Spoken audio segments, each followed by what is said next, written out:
Hey guys, welcome to another episode of the High Ticket Coaching and Consultant Strategy and Growth Show. Now, if you're watching this interview anywhere else but within our private Facebook community, the High Ticket Client Attraction Insider Circle, then definitely come check us out. We definitely love to have you. The community has grown to over 6,300 members. So if you're a coach, consultant, or service writer who's looking for an awesome, supportive community to help you take your business up to that seven-figure level, definitely come check us out. So today I want to introduce you to one of the members of our community, Dame Lillian Walker. So welcome. Thank you, Extus. I'm really delighted to be here. So you have a really interesting name. Tell us, what's the history of your name? So my name is Dame Lillian Walker. Dame is actually a title that was given to me in 2013. So I need to preface this by saying this was never on my wish list, on my vision board, wasn't a goal or a dream. Didn't even know that it was even in the realm of possibility. It just wasn't part of my universe or part of my realm of possibilities, So in 2013, I had two physicians from opposite sides of the country, one from the West Coast, one from the East Coast, who apparently, unbeknownst to me, nominated me to be knighted in the Order of St. John. And so apparently the application or I don't know what the behind the scenes process is, but basically I was approached and I knew people who had been knighted, but I never gave it a second thought. I just thought, wow, they're knighted. And I thought, so that's pretty cool. I know some knights and some dames. And so just so that you understand, a knight, if it's a male, their title is sir. And if it's a female, it's dame. So I happen to know several people who are knighted, and I just thought, wow, that's pretty neat stuff. And they deal with royalty and with people around the globe. But it just didn't register for me to aspire or to. It was just not on my radar. And so when I was approached and I was informed that I had been nominated to be knighted, I was shocked, as I'm sure pretty much anybody would be if that's just not part of your realm of reality. Mm-hmm. And I said, well, I'm being nominated? I'm like, holy cow. Well, for me, it's like being nominated for an Oscar. Just to be nominated is an incredible honor. And yeah, that's on my vision board. I want to win an Oscar for one of my screenplays, for writing and producing, but this was not on my radar. So I thought, well, it's not going to go past the nomination, but I'm still flattered and so grateful to God and the universe. And I thought that was kind of it. And then I said, why would anybody even nominate me? It just didn't make any sense. I didn't understand. I didn't know anything about the order either. And there's two orders. There's three orders. There's the English order, the Russian order, and then the Maltese order. And so long story short, she said to me, basically Her Excellency Countess Wawrinska has noted, the philanthropic works that you've done, acts of kindness, for the benefit of children, for the benefit of military and elderly and so forth, but especially the stuff that you've done for children. And so that's all they would tell me. They wouldn't tell me too much. And I thought, well, I don't even keep track of that stuff. I'm kind of surprised that anybody would pay attention or keep track of whatever you do, because whatever you do from a charity or a philanthropic standpoint, you do it, but you don't. I've never kept a record, Mm-hmm. So I said, still my left brain was going, this doesn't make any sense. So she asked me for some information. I gave her the information and I really forgot about it. I was just being nominated. I thought that was it. So I don't remember if it was a month or two later, but then she came back and she said, okay, your investiture is going to take place July 28th, 2013. It's going to be at the Agape Center. I said, what? And she just smiled. I said, I'm actually going to be knighted? She said, yes, you're going to be knighted. So that's not even the best part of this story. So this is the part where I've got to, for your listeners, anybody who's listening here, when you keep on hearing people say that this universe, this world, that there are infinite amounts of possibilities and that really whatever the mind of man can conceive, it can achieve. And you know how Oprah often says that, you know, God has a bigger dream. Like you can dream a big dream, what you think is a big dream, and if you allow Him to, you know, come as the wind beneath your wings and flow you to it, it'll be even bigger and grander than what you could have ever imagined. So it's going to be beyond what your wish, your fulfilled wish expectations are. And so that's kind of what happened. Next thing she tells me, she's like, oh, by the way, you're going to be knighted with. I'm like, oh, because I didn't have any notion of how any of this worked, or I'm like completely clueless. She said, yes, you're going to be knighted at the Agape Center. Reverend Dr. Michael Beckwith is going to be knighted with you. Don Miguel Reese of the Four Agreements, who's been on Oprah many times, is also going to be on knighted with you. Jack Canfield is going to be knighted with you. And I said, Jack? I said, oh my gosh, because at that point I already knew Mark Victor Hansen. So I said, oh my gosh, that's so funny that I'm going to be knighted with Jack Canfield. And I actually taught the book, The Power of Focus, in my business to the agents and brokers and people that were under my employ. And we did a whole study on the power of focus. We did a whole study on the Four Agreements with Don Miguel Reese as kind of a pie in the sky thing. You know, as I developed my radio show, the Bottom Line Show Live, I always thought, gosh, it would be so cool to have a lot of Oprah's guests on my show. Didn't really know how to do it, but just kept doing my thing. And now this. So Jack Canfield, Lisa Nichols was also part of that group. There's one other person right now. Anyhow, so I'm going, oh my gosh. He gave me this list of 7 people. And I was like, you know, she's telling me this. And then, you know, she shows me the invitation, the official invitation from Her Excellency. And I'm looking at it and I see the list and I see my name there. And I'm like, what am I doing on this list? All these people are celebrities. They're like well-known, you know, in the media and so forth. I'm just a little tiny, not even a little spud, you know, in a bag of big potatoes. I'm like the molecule of a spud in a bag of big potatoes. So the rest just came to pass then. Mm-hmm. And so here we are. And that's why I'm saying God has a very funny sense of humor, because it still seems surreal to me. Yeah, that is awesome. Awesome. And that's it, guys. That's the interview here. As you could tell, that was the best story I've heard. That's the best one. I love it. I love it. Okay. So now tell us, what is it that you do? So what do I do? Okay. Well, I have a strong business background in money, because I started off my career straight out of USC as a mortgage banker. So I went to go work for a savings and loan and a national mortgage bank, shortly thereafter a savings and loan. And then a few years after that, then I started my own mortgage brokerage, and then I grew it to a mortgage bank. Fast forward to 2000, I owned several import-export businesses along the way, and distribution companies those were side businesses, because my main bread and butter came really from mortgage banking and investments. So fast forward to 2006, I ended up buying an international real estate franchise and Exit Realty. I was the broker for the Newport Beach office, and then I owned the grid, you know, here for Huntington Beach. And so I had an office here. I had up to 25 agents, plus, you know, loan coordinators, transaction coordinators, and assistants, and so forth. Long story short, my business background and my education, it's funny, because when you're going through your life, a lot of things you do, you know, you're following your passion. Sometimes you're following conditioning that your family and your parents, you know, expectations that they want for you. But I knew when I was 11 years old that I wanted to be a doctor. And so when I was 11, I started studying like chemistry, and I would order Russian chemistry books. And I don't know why Russian, to be honest with you, because I was 11. So it's not like I had this. Could you read Russian?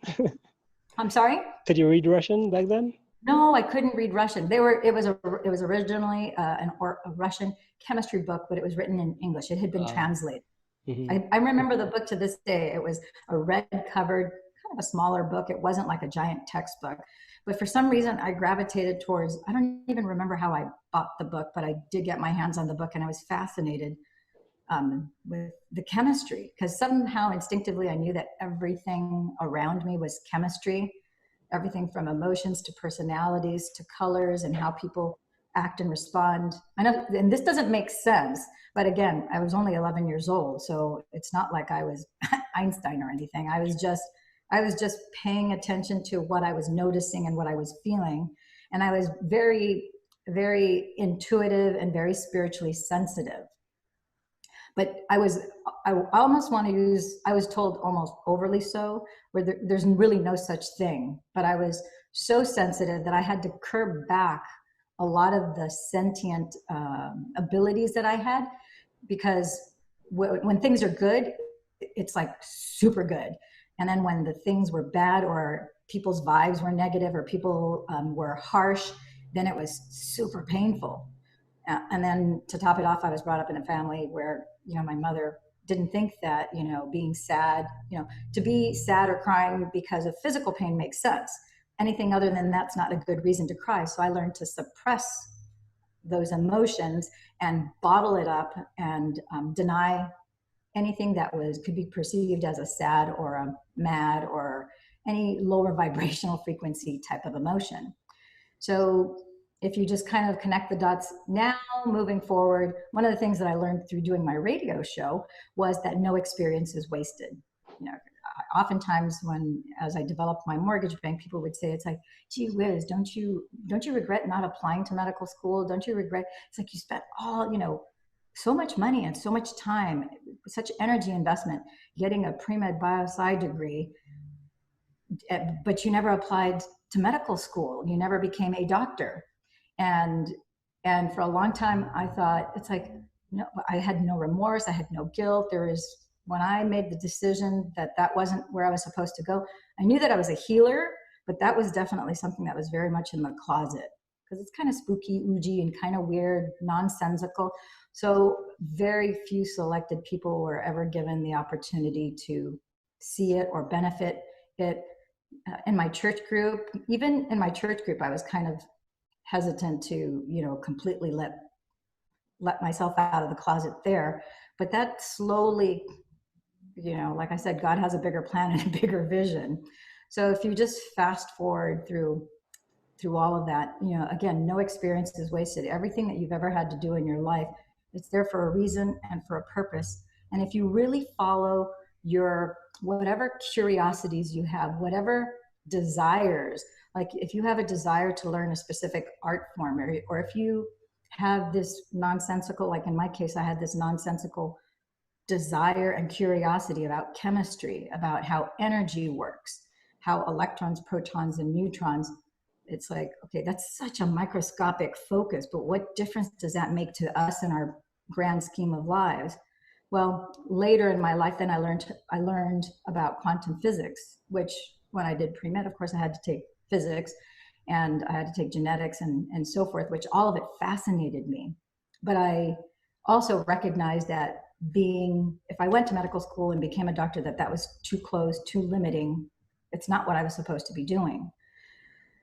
So to define myself now, one of the things that I've really been passionate about is really developing my YouTube channel, which is called Love and Money Secrets TV, which is kind of an offshoot of the Bottom Line Show Live, where we featured the secrets to success and the bottom line results of people who are in the limelight, who have, as far as the world is concerned, they think, okay, this is the finished product. They've made it. They have successful lives, and not just in terms of money, not just in terms of having celebrity, but they obviously are established. And so Love and Money Secrets TV was born out of that, as a result of not just having it be the radio show, which did have visuals, through Blog Talk Radio, but really to kick it up a notch and to really continue to move forward. But also I decided 2019 was the year of magic for me. A lot of things happened. I had a very big unwanted thing that happened, even though my inner being knew that it wasn't right for me. I had a breakup with a boyfriend And just a few years before, I had had a divorce that was long, painful, took forever, which coincided, interestingly enough, with the July 2013 investiture. So there was like a big transition in 2013. And that kind of showed me that I was kind of on the right path, because all of a sudden, as I had made a decision, and I think this is so profound for anybody who's watching this, especially if it's just Extus, if it's just you that this message is for, I can't impress enough upon you how important it is to not just heavily rely on your intellectual brain, on your left side analytical critical thinking, because that's a limited entity that is housed inside your brain. Book knowledge and theory of what you know from your experience on this planetary time and space continuum is limited by the memory of whatever you recall intellectually. So when you really decide, it's like, okay, I don't really know how to do this, because that's where I was. Remember, I had been taught to repress, suppress, and depress my emotions, especially negative ones. So I wasn't getting a 100% picture. Luckily, I was pretty intuitive. So there are certain intuitive hits that I could not ignore, but there was a lot of them that were going by that I was suppressing that I should have been paying attention to. So when I decided in 2012 that I decided, okay, I know that I have to live my life with an open heart. I know that the heart has its own brain. I know that the energy, from a physiological neuroscientific perspective, the heart has a lot more electromagnetic magnetic frequency, and it is far more powerful than the brain, because it's even formed in utero before the brain. If you look at a fetus that's just under 8 weeks old, that heartbeat and that heart brain is there within 8 weeks. It's not until weeks later that your brain comes in, because it's secondary to the heart. The heart is first. In our Western society, we put the brain first. And again, you look back and you can connect the dots. I remember my pastor, Reverend Watkins, who at the time, there was something that was going on in my life. He says, I need you to get up on Sunday. Would you be willing to share this experience about faith? Because I was manifesting all sorts of things. And one of the things that the universe, God, creator impressed upon me, like with such clarity that it was undeniable, was, yes, I've given you a certain amount of intelligence, perhaps considerably more than the average, but you're not supposed to rely on that. That is there for other things. Where the true power lies is where all you have to do is the formula is this. You bring the belief, you bring the faith, you operate from your heart, and I take care of everything else. And I was like, what? And at first I thought, oh my gosh. So I had to take a leap of faith when I was doing numbers. I had a financial challenge at the time. And the numbers weren't, of course, as a banker, as a money person, you triple, quadruple check your figures to make sure that everything balances to the penny. And so I'm like, okay, wait a minute. So I'm being told now, and I don't want to make this into a religious thing, because this is not about religion. It's not about religion. It's not about dogma. It's not about doctrine. This is a universal principle that exists, period. And all the ancient scriptures talk about this. But the ancient scripture that I read, which to this day is one of my favorite scriptures, is from a fellow Italian, Malachi, Malachi 3:10, where it talks about you bring a tithe.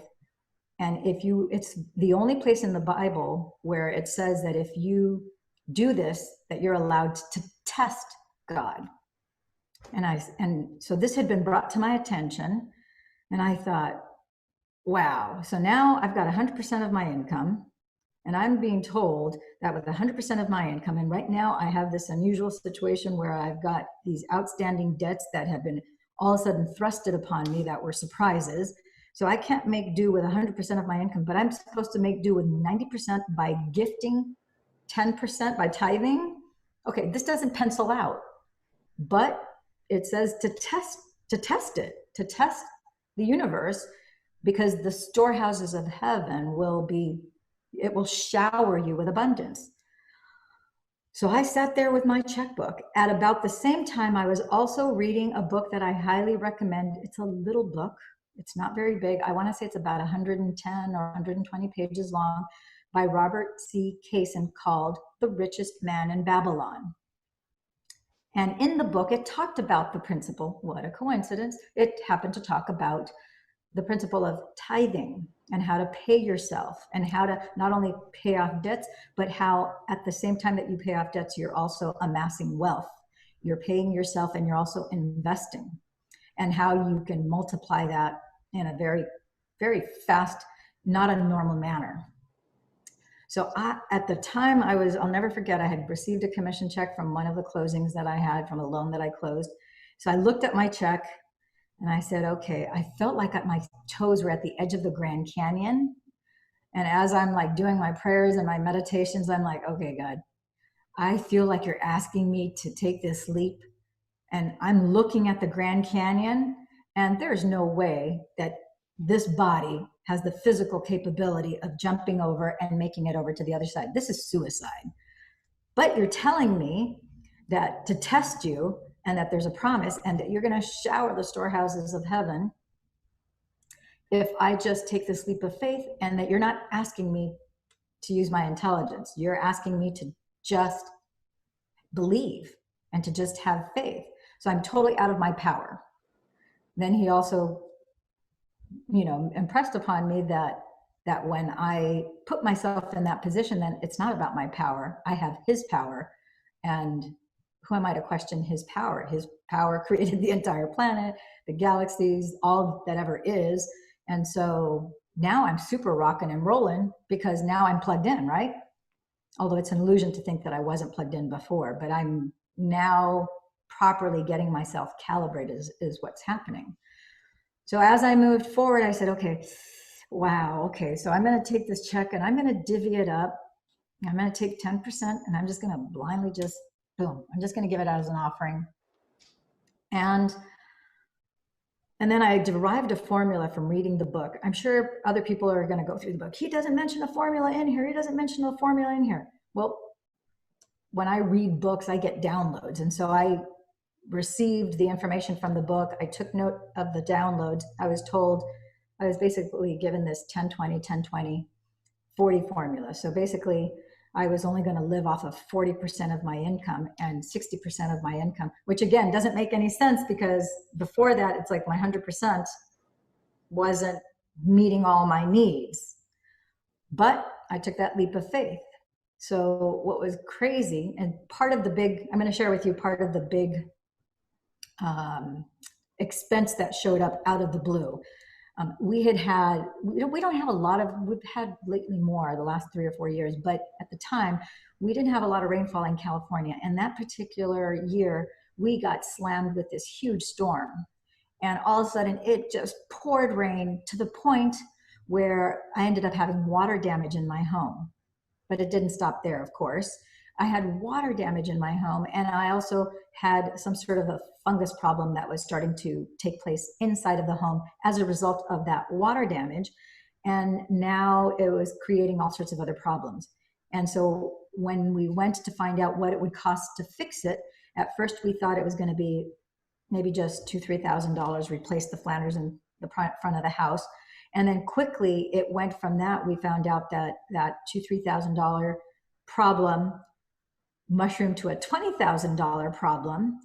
And within a week, we realized that it was over an $80,000 problem.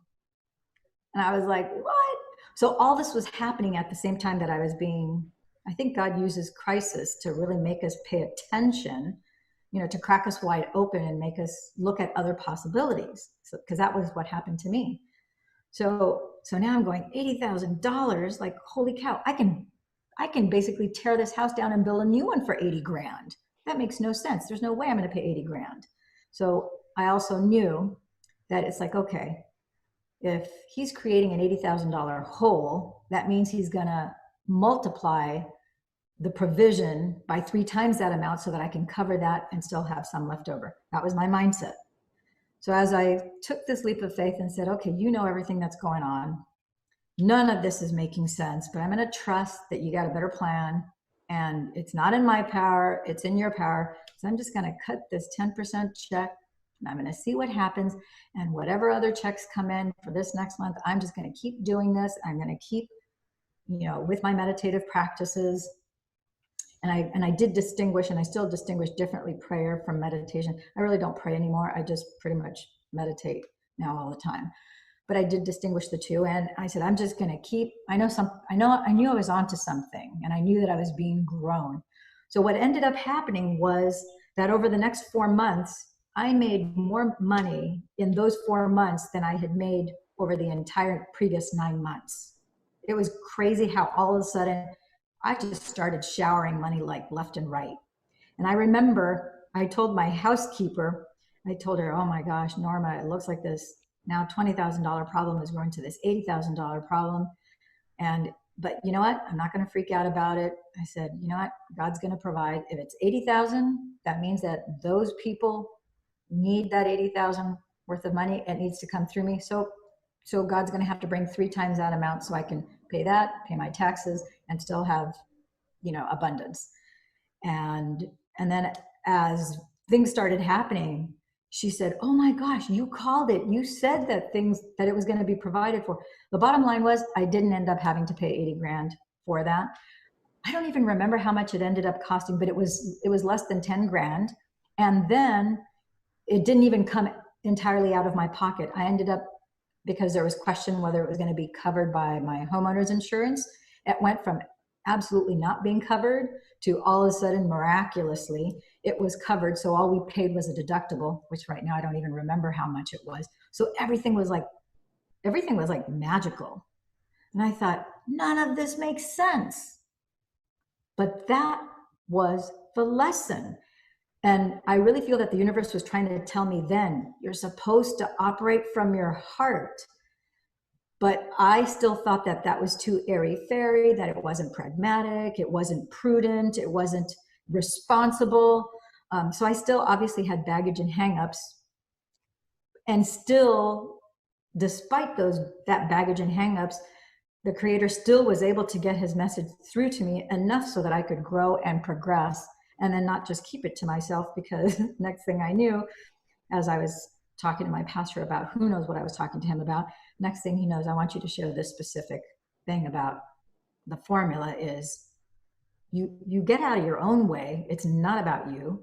All you do is forget everything that you are. You just bring belief and your faith, and the rest of the formula is handled. It's by the great I am, by the universe. And so now fast forward to 2012. 12 is when I decided, okay, I don't know what this open heart thing, because it kept on coming up in that particular language, label, or form. It's like, open your heart, open your heart. What does that even mean? Stop fighting yourself. I hear people talk about that. I would never say I'm fighting myself. That was not part of my languaging. It wasn't part of my awareness. What do people mean when they say that they're fighting themselves? So I would ask in my meditation, I'm like, what is this business about fighting yourself, or people who say that they're fighting themselves? And I don't know how to do this open heart thing. I know that I need to live from an open heart, but I don't know how to do it. I don't know what it looks like. I just know that that's what I'm supposed to do, and that there's tremendous benefits for me.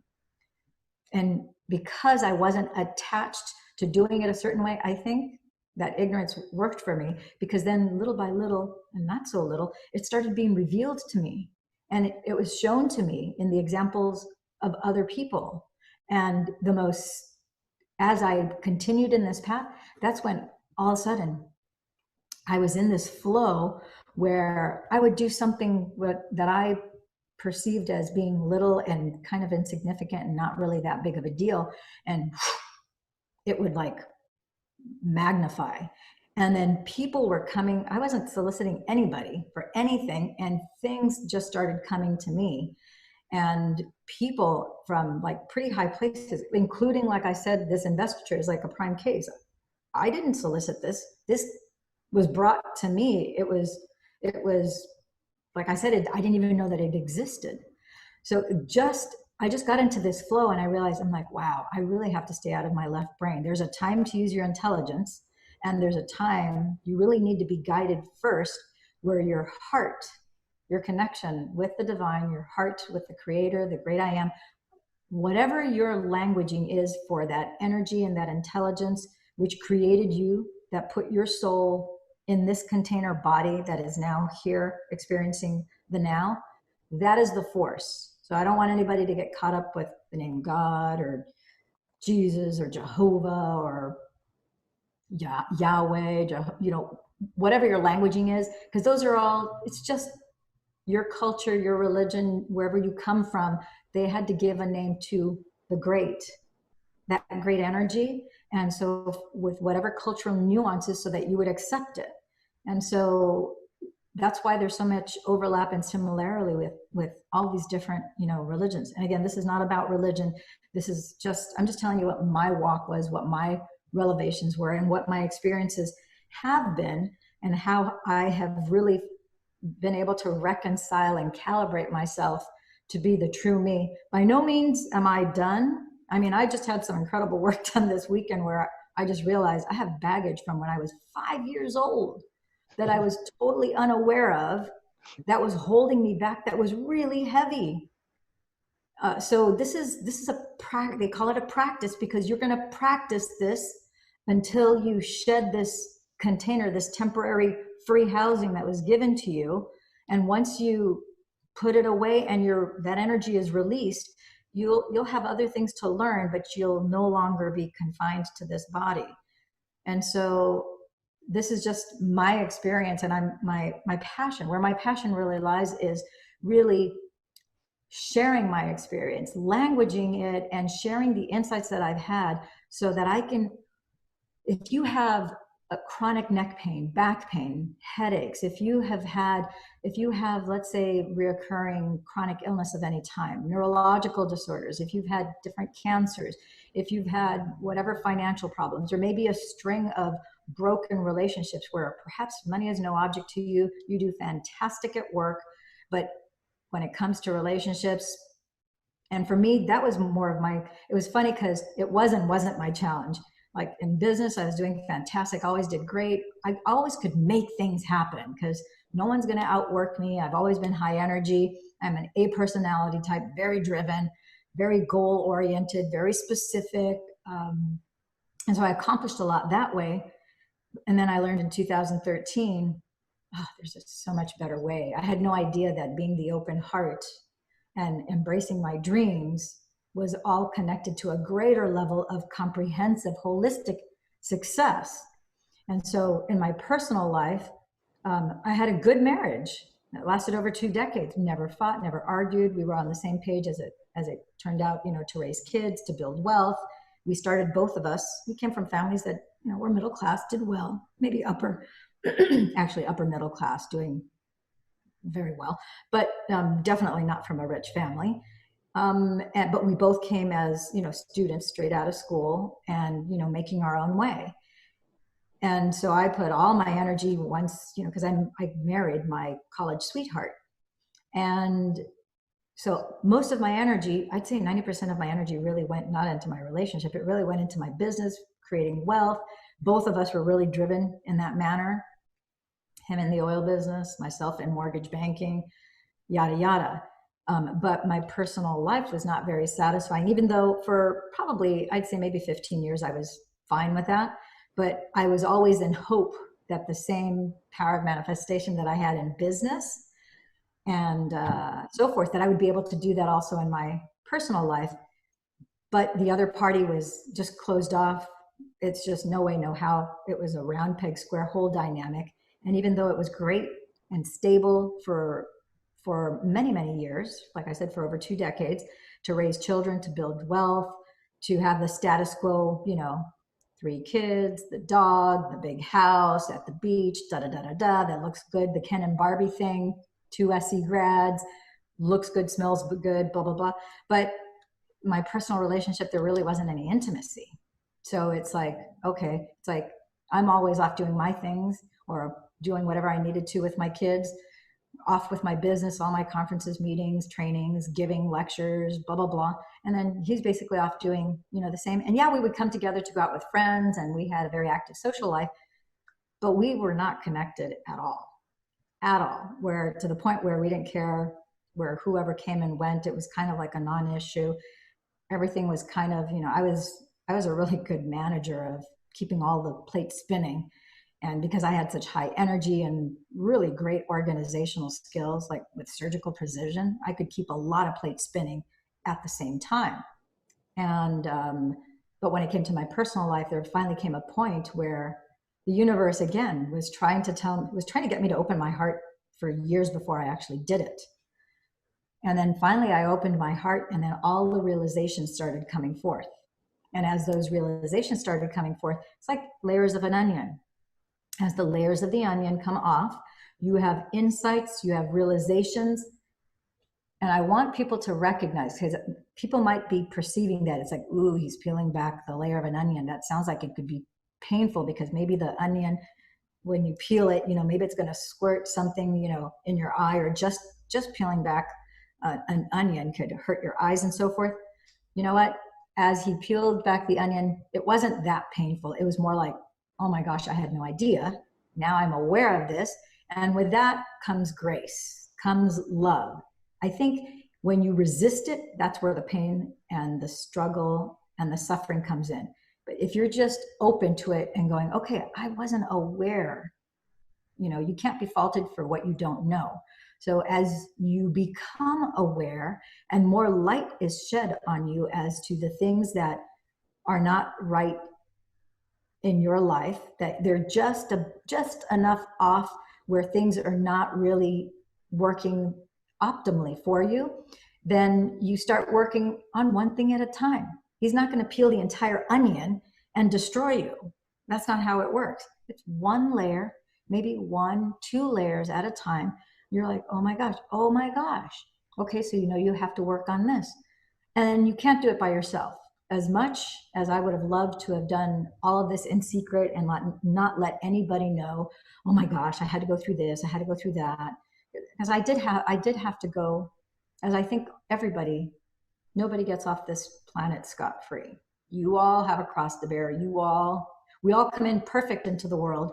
And then the world, our families, the environment, media, TV shows, books, fantasy books, and so forth, it all conditions the pure love that we are. It beats it out of us.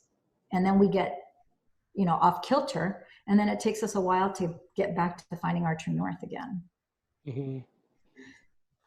So I could go on and on. I don't know how much more you want me to share, but this was amazing. goodness. So a couple of questions I have, those, because so one thing you said, as far as meditating, because you said there's prayer, there's meditation, and you do meditation. What does that look like? So what does meditation look like? So for me, meditation, and it's funny because my meditation has changed. When I first started meditating, I'll never forget. I was probably in my early 30s when I was talking to one of my friends who is a spiritual partner who I really respected, and I knew that she had a strong prayer life like I did. And I'm not trying to say, oh, I have a strong prayer life. No, it's just that I really, like I said, I really have felt, the presence of God, and I've always had that thirst to seek that energy. And so I did that in prayer, and I was trying to figure everything out.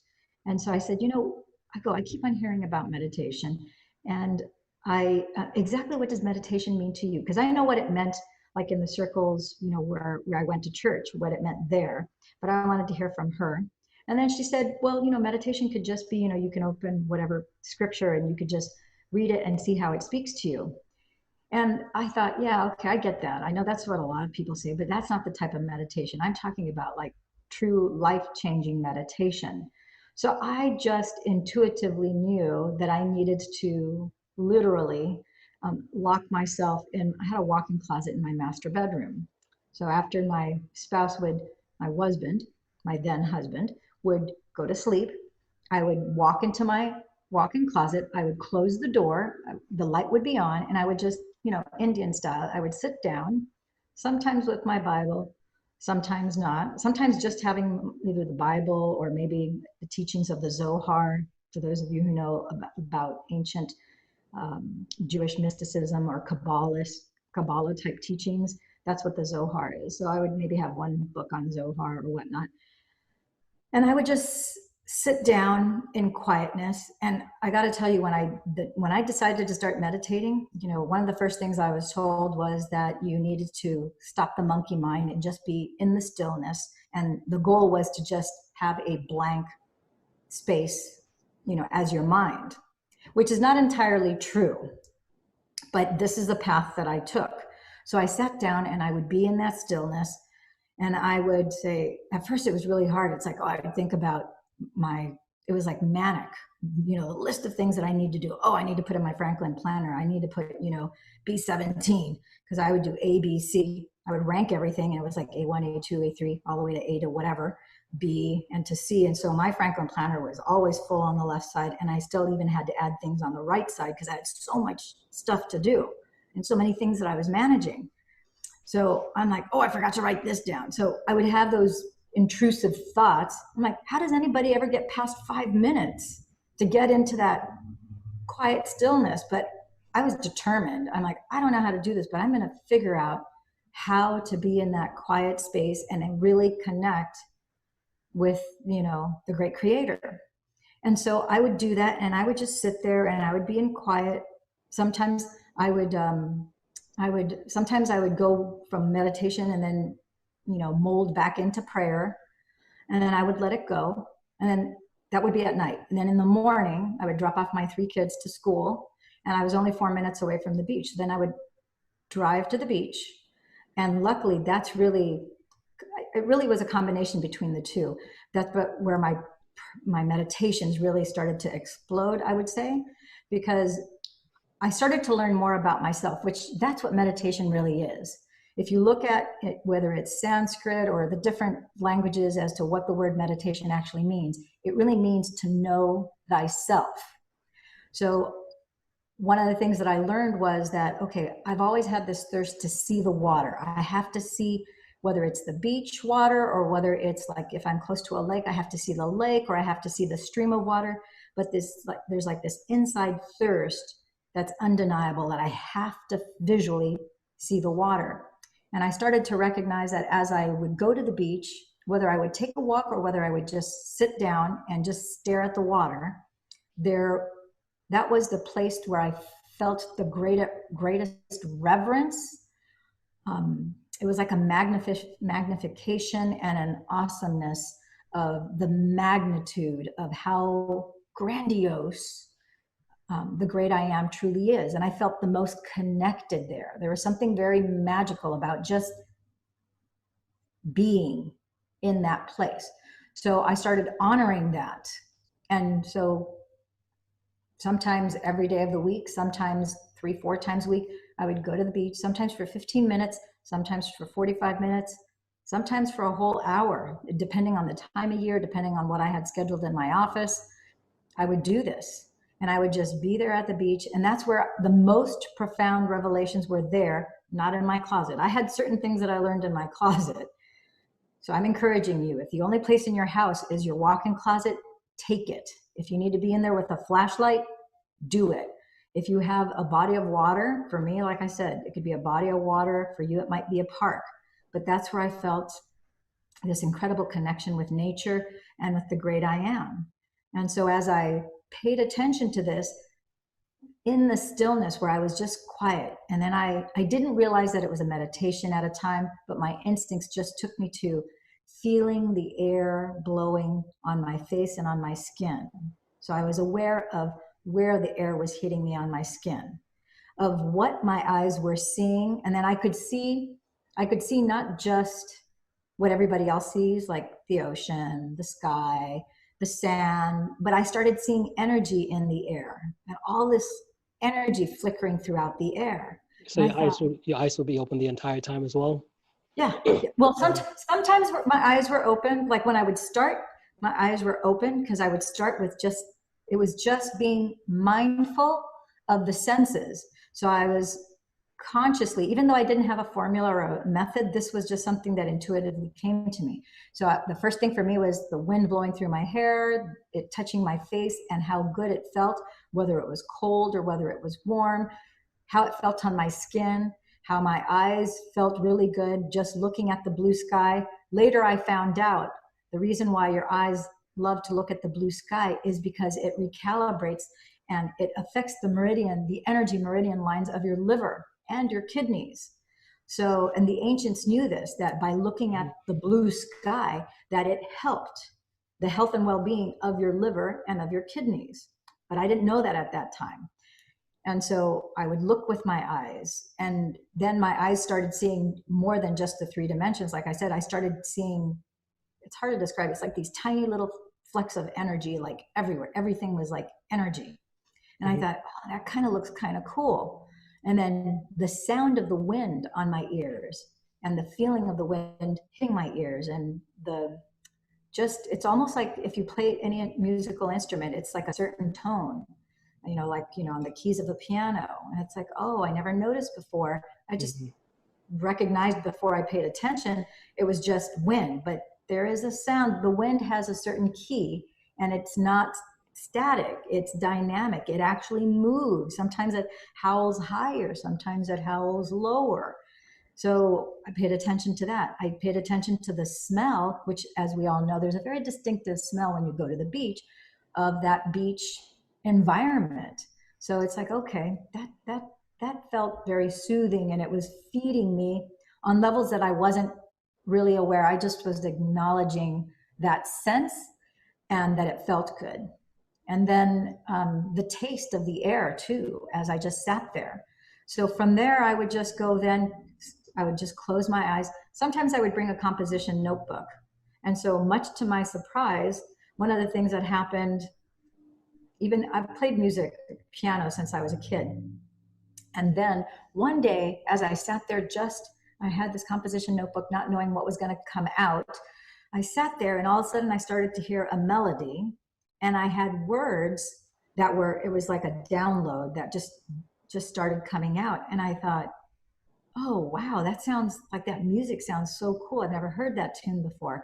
And these words, and I said, I better write this down because there's no way I'm going to remember. One thing that I had already known was when you get downloads, because it's not from your memory, it's not from your intelligence and your brain, you don't have any recall for it because it came straight through you, which is why after you say it, you may recognize that it sounds cool, but you have no way to repeat it again. It's gone. And that would happen to me way too many times because people would say, it's like, oh my gosh, say that again. And I'm like,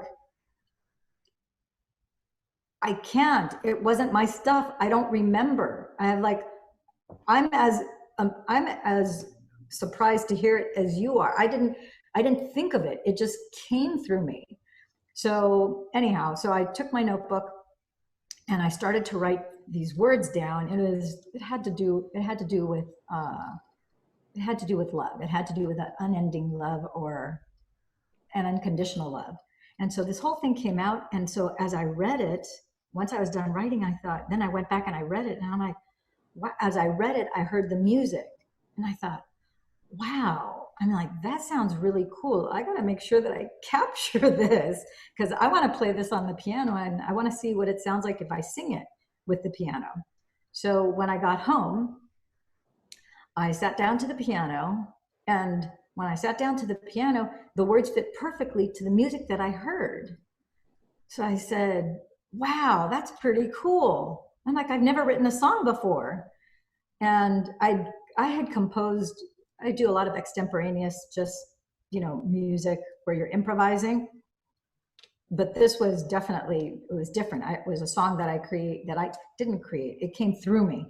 So I thought, wow, so apparently this is a song that I wrote. And I thought, wow, I wonder if this will ever happen again. Well, a few days later, I'm at the beach and the same thing happened again. So this other song came out with these other lyrics. And when I was there in meditation, when I finished writing it, because I figured I'll probably go back home again. I'm sure whatever music it is, hopefully will fit again. I don't know until I try. But I just said, as I sat in meditation with my eyes closed, I'm like, but I'm not a songwriter. And what I heard was, apparently you are. And I'm like, okay, you know, who am I to argue? I'm like, I'm not really a songwriter, but apparently you wanted these songs to come through me. So they're here in 3D now. So they obviously came through.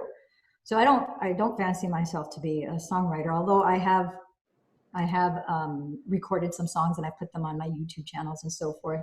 You know, I'm a musician, but that's not my main thing. That's all part of my being willing. It's like, as you look back and you start to connect the dots, because that's part of our process of growing and really unlocking the secrets to success for ourselves and for others.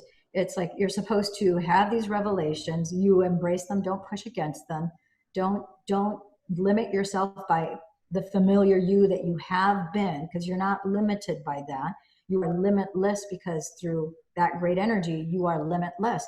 So as it tries to reveal to you certain gifts, you say thank you. You're in gratitude, in appreciation, you receive it, you allow it to be, you allow it to teach you. There are things like those songs, those words, as I read them, and I have reread them many times since then, they have spoken to me. They have healed me from certain things. Apparently that was part of why it happened. I didn't know that. I just thought, like, ooh, how cool these songs came through. Well, nothing is ever one-dimensional when it comes to, well, really when it comes to you. You and your relationship with you, and you being in that heart space is trying to show you there's an infinite number of dimensions here. And things, if you take the time to go back and revisit some of the stuff and revisit who you are now, because who you are now is different than who you were before this. You know, this broadcast right now is still during the quarantine. So who you were before this quarantine is a different person than the person that's sitting here before you right now. And so look at yourself, taking that time to do some self-reflection and say, you know what, I'm willing to, if there's any blockages, if there's any baggage that I've been lugging around, if there are things that I need to adjust, if there's a new perspective that I need to have on something, I don't know what that is right now, but I am open. I am open. I'm willing. I'm not married to my familiar, who I've always been up until this point. I want to grow. I want to be the fullest and greatest expression of myself. And so I'm going to come with an open heart. I'm going to focus on my heart center, quite literally, focus on my heart center.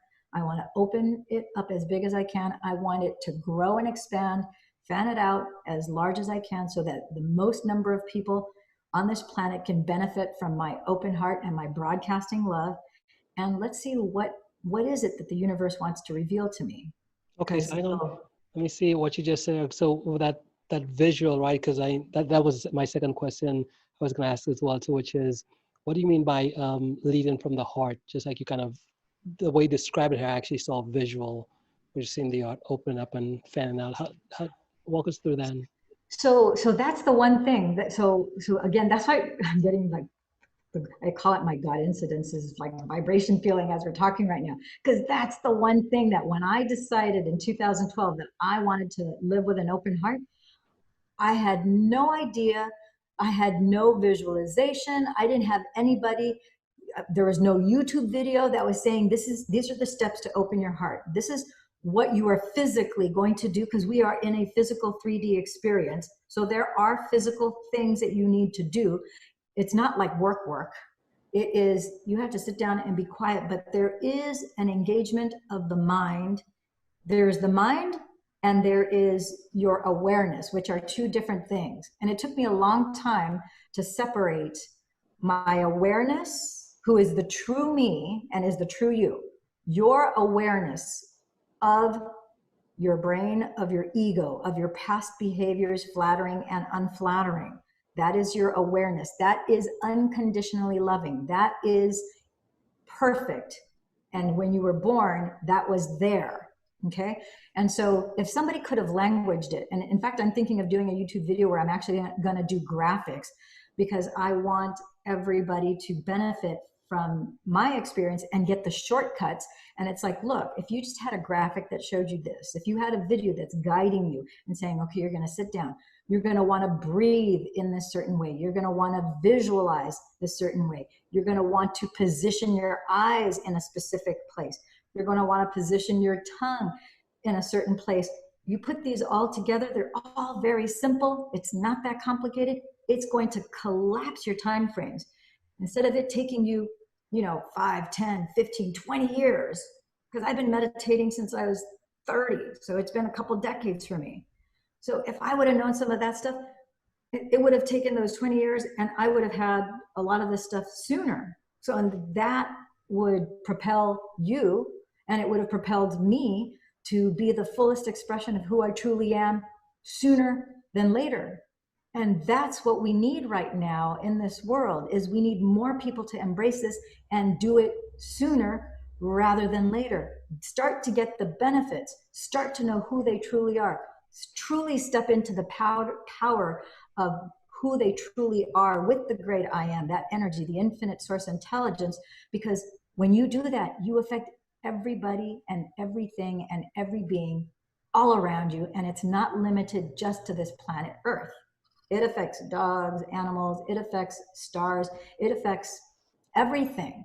So the quicker we can stand in our true power and start to be the true person that we came, and our purpose is revealed, so that you no longer have to be in the closet hiding whatever it is that you think is kind of weird and maybe too esoteric for people to know about. Whatever your gifting is, you finally get to the point where you learn also what it means to be unattached. It's like part of this whole process is, it's like, okay, yeah, there's this end goal, this dream that I have. You can't be attached to how you're going to do it. You can't be attached to how it's going to come to you. You have to, when you create it in 5D, which is when you're in that quiet state where you have regulated your breathing, you get yourself into theta. If you don't know how to get into theta state, it doesn't have to take you years like it took me. I language it pretty simply, and now you'll know what to look for, what to feel, and the steps to take. You can check a YouTube video that I have on how to get into theta state on Love and Money Secrets TV. You can do it right off the bat very quickly, and you can start to get deeper into your meditative state and know that you can create in the 5D realm. And there's certain visualizations, because when you do the specific visualizations, one of the things that I have been very attentive about, there's the mystical ancient teachings, and then there's science. The hard science is only about 300 years old. But science, quantum physics, neuroscience, neurochemistry, neuroendocrinology, and neuropsychiatry have all been able to now prove. They actually have physical instruments where they can show that where your attention goes, if you focus your attention, if I focus my attention right now on this fingernail, I will feel and sense things on this fingernail that I didn't sense just before I said that. Like right now, I can actually feel my nail bed, and I can feel tingly sensation, and I can feel energy in that finger. And while I was talking to you before, I was completely oblivious. It was happening, but because I'm focusing on my finger right now, the energy is now going to my finger and it's growing. So as you do a meditation, as you take your attention and your focus, your awareness has free will. So you're going to take your free will and choose to focus your energy on your heart center. That's going to bring more blood to your heart. That's going to regulate your heart. And as you choose to open your heart is going to not only regulate, it is going to start to open. For me, that involved a lot of crying, because I had denied myself crying for many, many, many, many years. And at first, even though I told myself intellectually that I was going to give myself permission to cry, I had like a block here where my energy was so bottled up. So I look back and I go, how did I manifest all that stuff? My heart wasn't completely blocked off, obviously, otherwise I wouldn't have been able to manifest all that stuff. But I had enough of a blockage that was significant. And so that's the beauty. When you open up finally your heart, then you start to manifest and you get into that flow. So as you just focus, your desire to want to open your heart will open your heart. You just have to come together and pay attention to your heart, which is the true you, on a daily basis. And so that is part of the practice, and learning to listen, not only with your ears, but your internal ears and your internal vision. There are things that oftentimes don't make sense that come into your visual, like it's like a movie screen that now you see this stuff, you're like, this doesn't make sense. It's okay, jot it all down. It'll make sense to you later. You have to trust and know that your heart will reveal to you what that means. Or you'll mention it maybe to your best friend, and your best friend will go, oh, I know exactly what that means. Or maybe a total stranger will say something, and there's no way they could have known about this. I was just talking about red arrows yesterday. I don't know why, but the thing of red arrows came up during a particular meeting, and it was a visual that came to me. I don't know why, but that means something to somebody else. Not everything that's given to you is just for you, because you're connected to, you have other people that you're involved with, in your life, but it's all going to be revealed to you. Does that make sense, Extus? It makes perfect sense. Makes perfect sense. I believe, or the place I'm at in my own life as well, because I believe that like everyone we meet, right, there's always a piece. Just like with, this is the longest interview I've ever done, right? Typically the interviews are 20 minutes. I think we've probably gone like over an hour right now. And the thing is, right, in the past, what I would do is I would say, okay, well, okay, it's 20 minutes. Okay, we got it. Let's just move on. Versus, as I was following your conversation, which is again, follow the heart, right? And that's something I've been working on for the past couple of years as well. So it's really come from, because I'm a highly logical person. It's just say it has to make sense.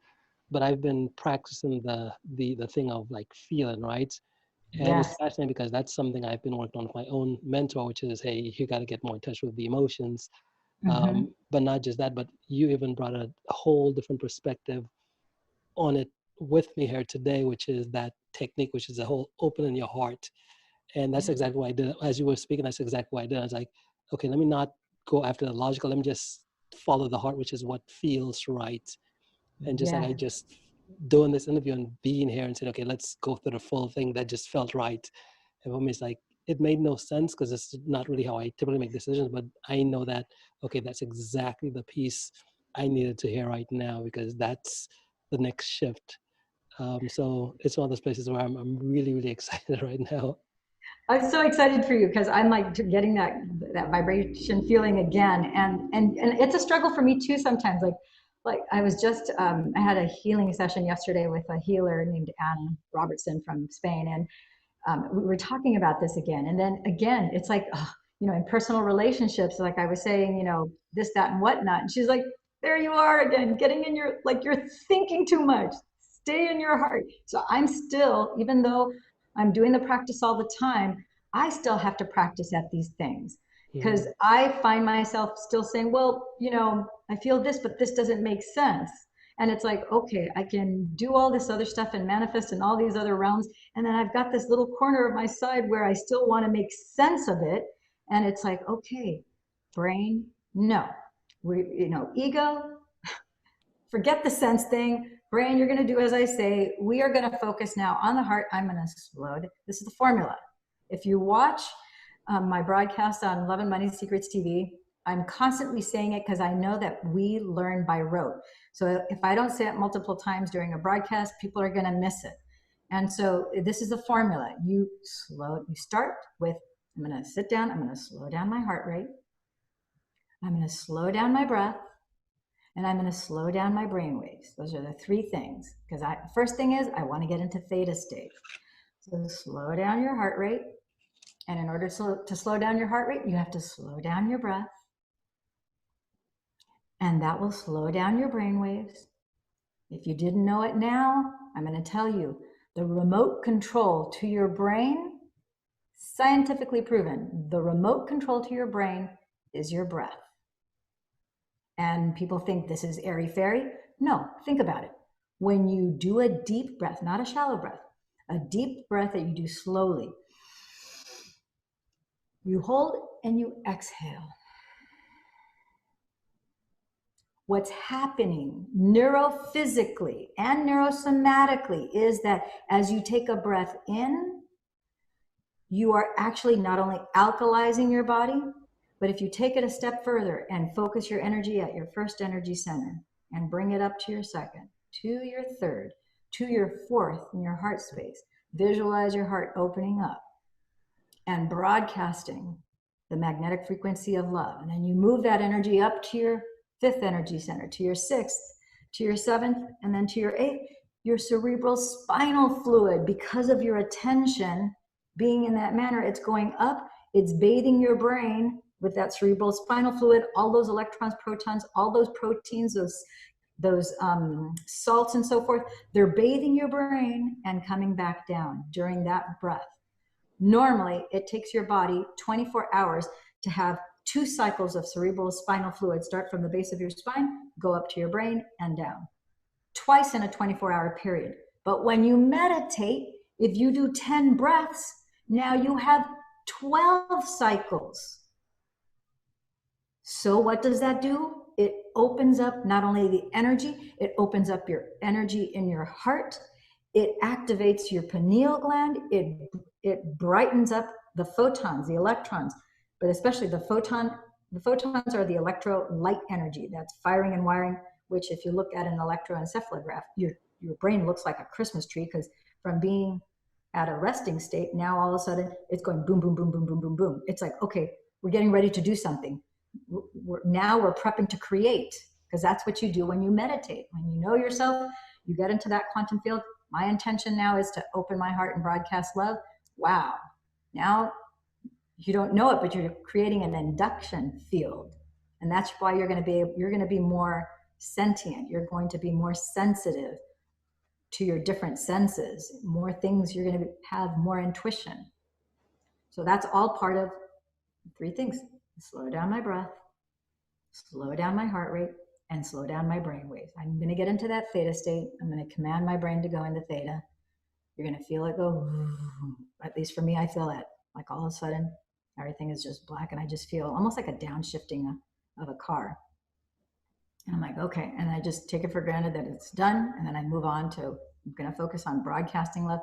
After you broadcast love, then you can add other intentions. I want to, whatever. I want to wake up with more energy. I want to, you can fill in the blank. And like I said, if you just watch, we did Becoming Supernatural by Dr. Joe Dispenza on Love and Money Secrets TV, where we not only read the book in a 15-day period, you could read the entire book and learn to do the meditations and learn how to you're going to learn everything from the neuroscience to also the meditative practices to actually apply them. And I actually review the information with you and show you what has worked for me. So you might want to check that out, Extus. I think, but you know, we're connected here now, so you can always reach out to me. But I would really have you check that out. And then the next book, which we are doing chapter 14 tonight, Breaking the Habit of Being Yourself, because that's the #1 job. Come to find out, you know, we come to this planet and then, you know, we create this personality, and then we have to break the habit of being addicted of who we have been to become the person who we were really truly meant to be, who is the greatest, fullest expression of ourselves, who can pretty much do anything. It's amazing how these things, talents, abilities, knowledge that you didn't know that you had. Would you like me to share something that I just discovered this weekend? It was revealed to me during a meditation that I had this ability. And I'm like, what? Yeah. Yeah. So one of the questions I typically ask is the question of like, I know as entrepreneurs, as business owners, we always go through, and every now and then we have this just big insight. And I was actually asked, has something like that happened to you over the past few days or weeks? And now's your chance. Yeah, this weekend actually. So I had a waterfall of like all these signs, like all of a sudden, because I felt that things were kind of moving slow, and then I don't know what happened as I released certain things. Then, like on Friday, I had this waterfall, this epiphany of the signs were everywhere. It was like, oh my gosh, it's like I saw this brand, and I knew the meaning. And then I saw these series of numbers, and they're like right there. And then I saw this certain number of block windows with all these faces. I'm like, I've never seen those before. I tried to capture it later with my camera, and I couldn't, of course. But I thought, wow, it's like right there. It was just one thing after the other thing. So one of the things that was revealed during this waterfall of all these signs, and my, gleaning what the meaning, what the significance was for me, I was told that just as like readers of cards, like tarot cards and things like that, just as they're able to read cards, it was shown to me, because I had pictures that were given to me the day before by a friend. And I saw the pictures, but then I saw beyond the pictures, and I'm like, oh, I wonder if they're even aware, because I was being made aware of all these other things. So then, but I didn't realize it at the time that I saw that until this waterfall of signs that were coming to me. So then it was revealed to me that if people gave me 8, 17, or 26 pictures, that I would be able to tell them all sorts of things about their now. And so then my left brain kicked in. I go, oh, like, what do you mean? So if I look at their Instagram gallery, would I be able to read that? And then I heard, not necessarily. And my left brain then kicked in again. It's like, okay, so if I look at their phone gallery, well, is that what you mean, that I'll be able to read that? And again, they said, not necessarily. So then I'm like, okay, so what do you mean? So then, and then I said, how am I supposed to remember those numbers? I'm like, I'm having, so much stuff going on. How am I supposed to remember this? And then I heard, you're going to remember the numbers because 8, 17, and 26 are your life path number, and all 3 of those numbers are 8. And I said, 8, 17, 26. Oh, 17, 1 plus 7 is 8. 26, 2 plus 6 is 8. Oh, okay, I will remember that. That's easy to remember. Okay, I was born on the 8th. I can remember that. Mm-hmm. Like, okay. But what am I supposed to do with this, right? So, and then I got, okay, so let's say somebody gives me 8 pictures. They will know intuitively, not intellectually, they'll intuitively know what pictures, like if they give me 8 pictures, they'll know that these are the pictures that I need, so that whatever message is brought to them. I'm like, okay, how am I supposed to do that? And who's going to be my first person? Mm-hmm. So I thought, wow, I'm like, that sounds pretty cool, but I still don't, I didn't see how is that process actually going to work? Like, what's the mechanical, if there's a mechanical, but I thought, okay, I just have to let that go. And I just need to obviously say something. So I thought, I told my best friend about it, and she's like, oh, I could totally see, I could feel that you definitely can do that. And then I told her about the pictures that I saw the night before, and she said, of course. And then, so I told my daughter's best friend, who happened to be over, and so it was weird. She's like, I told her about what had happened and so forth. And she said, oh, can I be the first? I said, serious? And she said, yes. And I said, oh my gosh. I go, yeah. I go, so send me 8 pictures and we'll try this. I go, I don't know how this works. I don't know how long it takes. I don't know anything. So I'm just going to have to sit there with the pictures, and however long it takes. This is uncharted territory. So she said, great. So she texted me. I'm going to show you a quick little flash of the pictures so that you see that. And I'm just going to share with you, I had to, like I said, I just had to allow the process to unfold, because I didn't know anything, right? Mm-hmm. So she said, okay, I sent you the pictures. So this is, you'll see. Can you move it closer? Yeah, can you see? So you can see these pictures. Mm-hmm. She has pictures of her dogs. These are plants. I don't know if you could see. Mm-hmm. Okay, there you can see the plants. So it's like, at a first glance, it's like, okay, there's I'm like, okay, what am I supposed to do with this? Mm-hmm. So I took the pictures and I said, okay, let me get into that space where I need to get into theta state. I need to bring in the love, and I'm going to ask when I do meditations, and I'm going to tell you guys day one, if you've never meditated before and you're starting today, out the gate, don't wait. I didn't know. But now when I meditate 100% of the time, I always ask for all healing, loving energy from, I don't care what dimension, what reality, what universe, what galaxy, it doesn't matter. If it's a healing energy, a healing being that exists anywhere in existence, I call it in, because I'm here not just to heal myself. I'm oftentimes doing healings for other people, and it's for the sake. Why would I hold anything back to benefit another human being? That's ridiculous. So why, I'm not going to limit the healing of another being. I want that person to have relief from whatever pain, whether it's physical, and usually it's physical and emotional, spiritual, psychological, yada, yada. It's usually not just one thing. So I want people to have relief from that pain, for them to grow and for them to move forward and to continue on. So day one, when you start your meditations, call in the great I am, call in whoever your angels are, call whatever angelic presence, whatever healing energies from any plane of existence to come in, to show up, because we're doing healing right now. And so as I started to meditate on these pictures and I started to look at it, I looked at the first picture. I'm going to show you when I first, let me see if I have,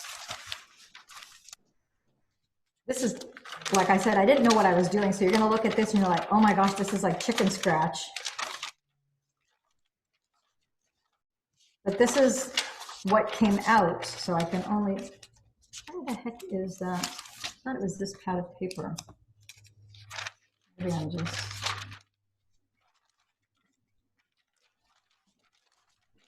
I just took a pad of paper and, okay. Is this it? No, this is another thing I did. So anyhow, I thought I had it right here handy. I wasn't planning on sharing this, so this is all impromptu. But anyhow, I just took a piece of paper and I just did image 1, image 2, image 3, image 4, image 5, 6, 7, 8. And so I wrote down whatever descriptor, like the first one, as you can see, it was a dog. And then the next one, it was a room. Then it was the plants. So I labeled each one of the pictures. And I said, okay, what is it that I need to know about this first one? So as it turns out, I wrote everything down. Then I went down and I don't know how long it took me, because I should have timed it, but I didn't. So I went down and I went over everything with her. And she was just like, oh my gosh, this is so spot on. It was she was just delighted. And so she said, could I have the writing part? And I said, oh my gosh, my handwriting is so terrible. And as I wrote, I didn't realize that I was going to need more space. So I had to write on the side. It's not going to make any sense. Let me type it out for you. So I ended up not just typing it out for her. As I was typing it out, I heard the word I heard photometanosis. I'm like, photometanosis? So I Googled it. And of course it doesn't exist. So I sat with it. Photometanosis. What is photometanosis? She's like, that's what you just did. You took a photo, you took the metaphysical meaning of and read the energy, and you gave the knowledge, gnosis. I'm like, that makes sense. I guess that's what this is called, photometanosis. So I created this report for her where I just took 3 of the pictures that she gave me. And this, like I said, this just happened this weekend. So the first one was the dogs.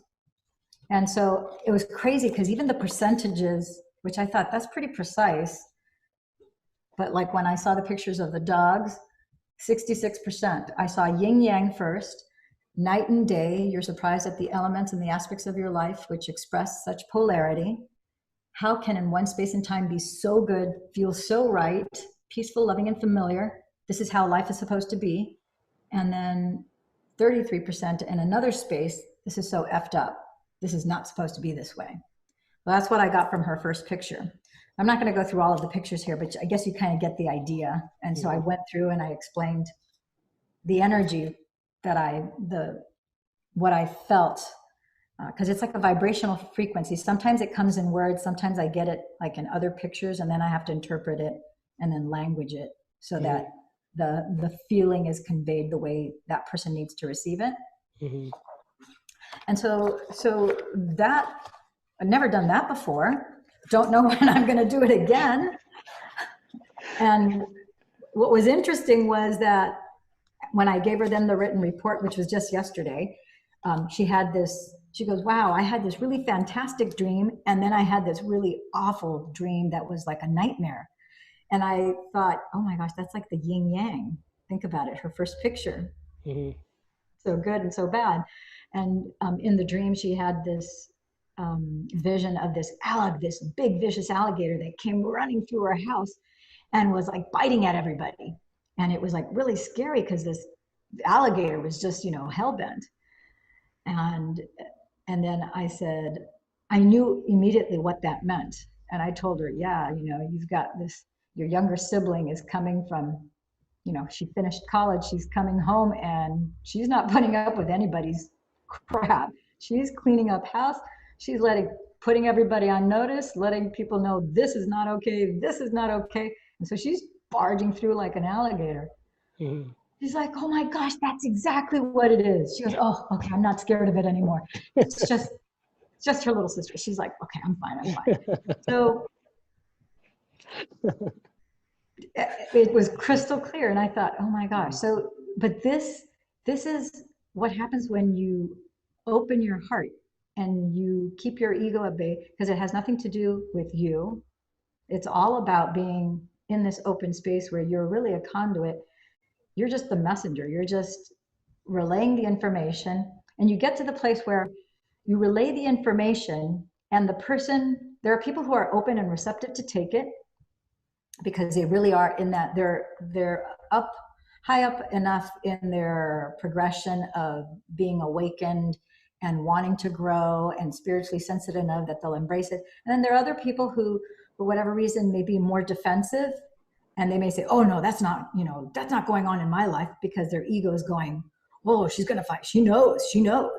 And so then fear is going, oh, you got to shut this down. No, you need to deny. You could say, no way, that's not happening in my life.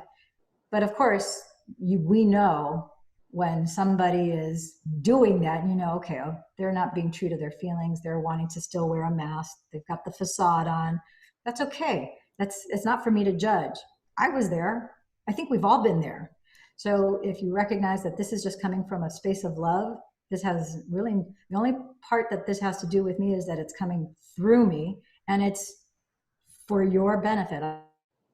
I'm willing to be, in this place of being open-hearted and allowing this to come through. And I get benefit every time somebody is healed. I heal also. So that's the one thing that 20 years ago nobody told me. But as it's amazing. Like, okay, I don't put my health. There's a certain priority that you have to give to your health, but I'm not just about meditating just to heal myself. It's actually more satisfying when you open your heart and you're now putting the energy to heal another person. Not only do they get healed, but sometimes a day or two or three later, you realize, oh my gosh, this ache, this pain, this thing, it's gone. I didn't even realize it until now.